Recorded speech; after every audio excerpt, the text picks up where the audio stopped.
Southwest 27th Avenue, right behind Best Buy in Ocala. Call 861-0011. Pick up and enjoy. With Honey Baked Ham, every day is a celebration.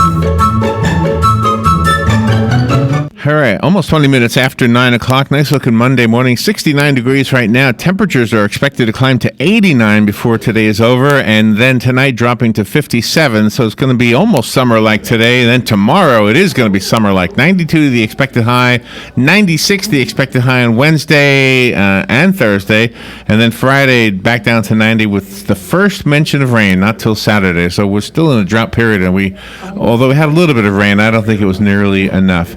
All right, we have a couple of guests on the phone. Let me introduce them to you. TJ Menn is on the phone with Jenn Menn. TJ is a 2005 graduate of the United States Military Academy at West Point. He serves as an aviation officer in the United States Army, where he also teaches economics in the Social Services Department.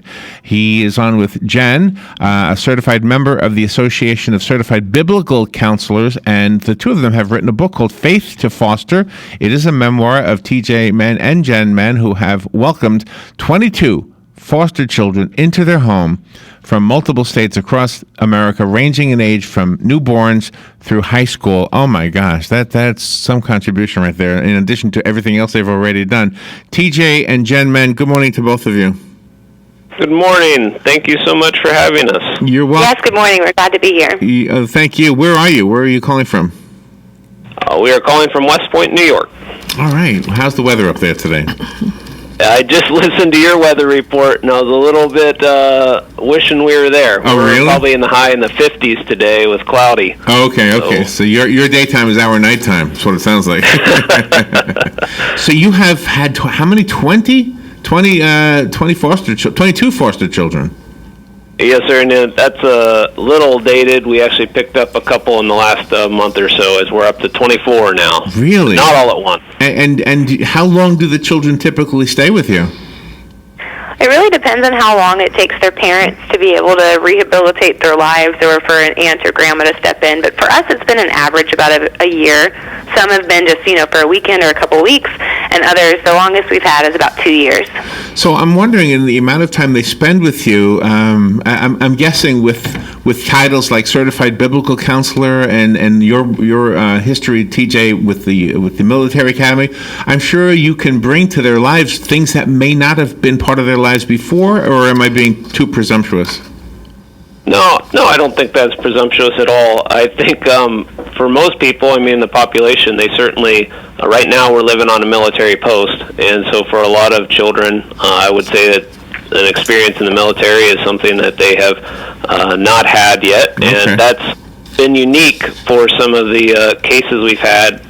One case in particular, the one Jenn referenced, that was almost 2 years, we don't have biological children of our own, and so I never really saw the impact of deployments on children. And I was in a unit that deployed frequently for very short periods of time, and that got very hard on the kids quickly. The second or third time, I just started leaving in the middle of the night because that seemed to be easier on the kids and on the family as a whole. Oh, wow. So I'd say that was one certain exposure that maybe most children haven't experienced. Well, when you have the foster children, are they allowed to see their biological parents? Absolutely. So there's the parents still have rights for a lot of different things, and one of them is to be able to visit their kids each week. So someone will come and pick them up and take them to the visit each week, and we'll usually send notes and pictures and things with updates. So we're really trying to be cheerleaders for the parents along the way, because we know that ideally the kids will be able to go back. That's not to say we haven't disagreed sometimes with, outcomes, or we've often been the backup to adopt the kids, but it's kind of a strange situation because we still want the birth parents to succeed, or for the kids to be able to go with their family, but we're also, becoming attached to the kids, and we sometimes dream about keeping them forever. Yeah, I bet you do. Do you have, I don't know if I'm putting you on the spot here, but do you have a mission statement, and if not, what would it be? What would it be, I guess? So we are Christians, and our faith is part of the reason that we do this. And so the mission statement for the book that we wrote was largely to try to increase the number of Christian families involved with foster care. And then with regard to just, I'd say I like this mission statement for for the kids themselves. I think it's basically to provide a safe home for them until their parents can rehabilitate. Oh, okay. And are they aware, I guess it depends on how old they are, huh, of the circumstances that they are in? Yeah, I'd say most kids get it at some point, but there's definitely a feeling of uncertainty and anxiety the whole time they're in foster care. I mean, they just don't know what's going to happen. We don't know what's going to happen. We feel it. But I think often by us feeling it and being able to coach them through it, it helps them to just lower their feeling of risk or vulnerability. But they usually know that their parents did something that couldn't keep them safe, and they're trying to they're trying to be able to provide a safe home, and then they can go back. And since TJ is deployed at times, how do you, Jen, as a single parent, handle this? You know, one of the things we didn't expect getting into foster parenting is how much we would need to rely on the community. We thought of ourselves as like, oh yeah, we're going to help the community, but really it's been taking a village to raise these kids, and we are so grateful for our neighbors, for our church family, for TJ's coworkers, for my coworkers, just to be able to come alongside of us and help us. I mean, even right now while we're doing this interview, we have neighbors watching our two babies so that we could be on the phone and undistracted. So even when TJ's gone, people really have stepped up to love and support us, for sure. I just went to your website, faithtofoster.com, and on the headline photo on the right side, you have the back of the car with all that little decal people like to put on there, showing a military father figure and a lady, that would be you, and both of you, and then lots and lots of children next to you. That's pretty cool that you found all those little decals for that. Did you add two more with the two new ones? I think that decal doesn't even have the representative of all the kids we've had. It's made to look pretty, I guess. Have the children that are old enough to read your book, because you have stories of the children in there? We sent the kids that we've still been in contact with, or their parents or adoptive parents, we've sent the chapters with, beforehand to make sure they were okay with it. And obviously we've changed some names and identifying details, but we had a book signing in one of the cities last year where two of the girls that were with us when they were 5 and 7, they're now in high school, and their families came out, and it was a really fun reunion to get to celebrate with them. They thought it was so cool that their story was, out in a book and in bookstores. And that was the first time that we'd seen those two little girls since they left our home. And really? There were a lot of tears and just a lot of big hugs going around. It was pretty neat to see them growing up. And they'd been, they left our home. I had orders. We had to move out of state. And so they went to a different foster home that ended up adopting them. And they are just thriving right now, and two great young women. I'm guessing none of the children have children of their own, but I wouldn't be surprised if your names became the names of, in other words, they would name their own children after you. It seems like the impact you've had on these children is pretty profound. Well, that would be really cool. I don't know if it'll ever happen. I don't think I've ever thought about that, sir. Yeah. It's the first time I thought about that. Since you were both cadets at West Point, when you were there, did you notice any families, that kind of situation that way with other cadets there? That they were having problems?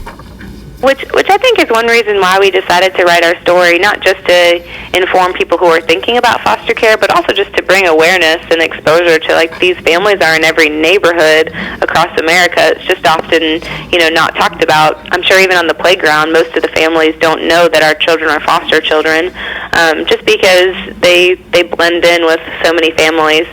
But we were exposed to foster care. TJ's parents had done foster parenting, so he, had been a foster sibling to many kids. And then I was on the board for a children's shelter, which I think that prior knowledge of it really helped us not be scared to get involved. Wow. So some of the children go back to their biological parents, and others are adopted to other families, and they do not go back with their biological parents, it sounds like. Yes, sir. No, that's exactly right. We've had children that have gone to other relatives, or, like I said, several of them, because we've had to move due to military orders, have had to go to a different foster home.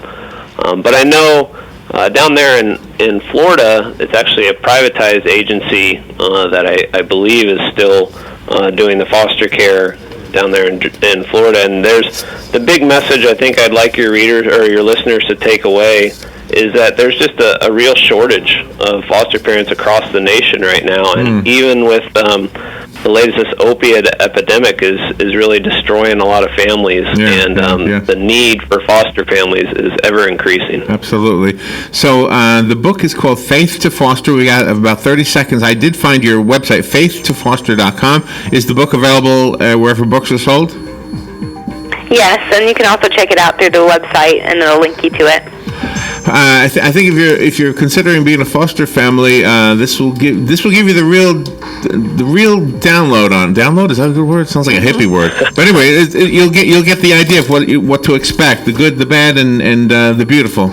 I don't want to say ugly. Thank you both for being on the air with us, TJ and Jen. Thank you. Thank you so much, sir.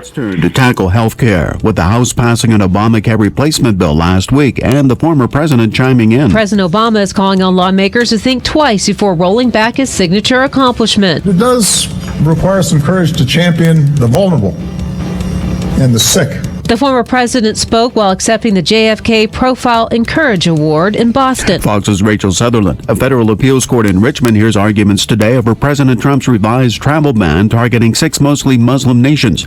White House lawyers will say the ban, blocked by a lower court, is motivated by national security, not religion. At Talladega Speedway on Fox Sports. Kyle Busch to the outside, gets blocked by Stenhouse. Here they come. Stenhouse wins it. Woohoo! Ricky Stenhouse Jr. gets the checkered flag in the Geico 500, his first NASCAR Cup win. Fox News, we report, you decide.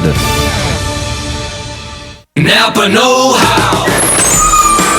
That's not heavy metal music or the sound of a stray cat fight. It's your car's not-so-subtle way of saying, head to Napa for new brake pads and rotors and get up to a $50 rebate by mail. So don't confuse for anything other than new brakes and $50 back by mail. That's Napa Know-How. Napa know-how. At participating Napa Auto Parts stores. Offer expires 5/31/17. Heavy rain this morning causing backed up traffic all the way to Please remove all laptops and Folks, we're number 9 on the list for takeoff, so settle in, keep those seatbelts fastened. What fries with that? Welcome to Westin. Travel can be disruptive to your well-being. That's why at Westin Hotels and Resorts, we have rejuvenating heavenly beds, a nutritious superfoods RX menu, and a workout gear lending program to help you stay in control and rise above it all. Westin, let's rise. And the Ad Council. At Earth Fare, we don't carry any food that's bad for you. So you could shop here blindfolded, knowing that everything is 100% clean and good for you. In fact, we carefully select everything in the store as if your life depends on it. Because it does. Lori from Earth Fare will be on the air during AM Ocala Live, coming this Wednesday at 11:05 a.m. with weekly deals and information just for you. Live longer with Earth Fare. Hi, I'm Seth with AA Lock, Dock, and Security. Have you ever thought about the locks or security on your house or business? Have you ever wondered why the keys to your new car cost so much? Well, at AA Lock, Dock, and Security, we can help with securing your valuables. We can even replace those expensive transponder keys. We can give you the knowledge that no one else will. Call AA Lock, Dock, and Security at 867-1965. That's 867-1965. Have you heard of Hyperdirectory? When looking for local businesses, go to hyper.directory. No need for www, no need for .com, just hyper.directory. Connecting customers to local companies when it matters most. Hyperdirectory is your local business directory partnered with the Ocala Chamber and Economic Partnership to bring you trusted local businesses. Keeping Ocala local. Use hyper.directory. No www, not even .com, just hyper.directory. Connecting customers to businesses when it matters most. Robin, how do you like my design? You're designing a box? That's not a box. It's a doghouse. Rough draft for your rough? Sounds like you need personal service. I do? Yes, to print the blueprints. See Mark at the Personal Service Center.